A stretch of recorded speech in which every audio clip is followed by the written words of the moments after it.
He's been working with me to get his life back in order. He's always struggled to make his child support. He's been trying to catch up. He finally went and got himself a job at this staffing company, and he enjoys that. He's now gainfully employed. He's doing well. I can see a change in him. I'm hoping that you give him this opportunity to prove himself.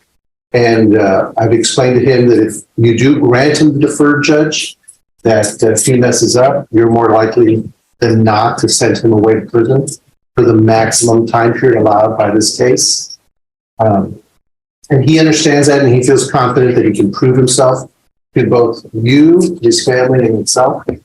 And we're simply asking for that opportunity because, as I said, it doesn't excuse his huge mistakes, and he's extremely sorry for that. I think it said that in the PSI.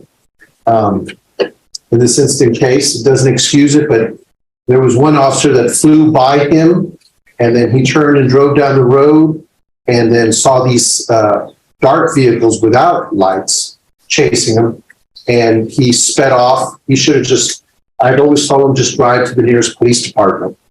And he panicked and did what we call stupidity and dangerous to society. He understands that, and he's extremely sorry because he's not the most verbose person. He asked me to speak on his behalf. All right. Well, I mean, he needs to start speaking because I don't understand why I should give him probation.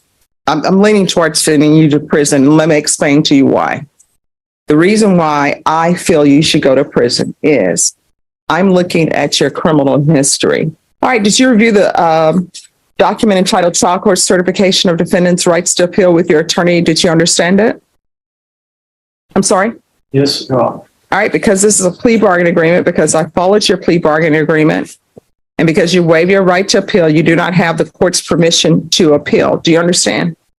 Yes, no. And because this is a felony conviction, you're not allowed to own or possess any weapons or ammunition.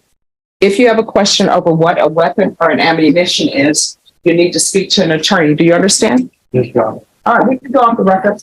The problem, sir, is that you have not learned anything and you keep picking up evadings.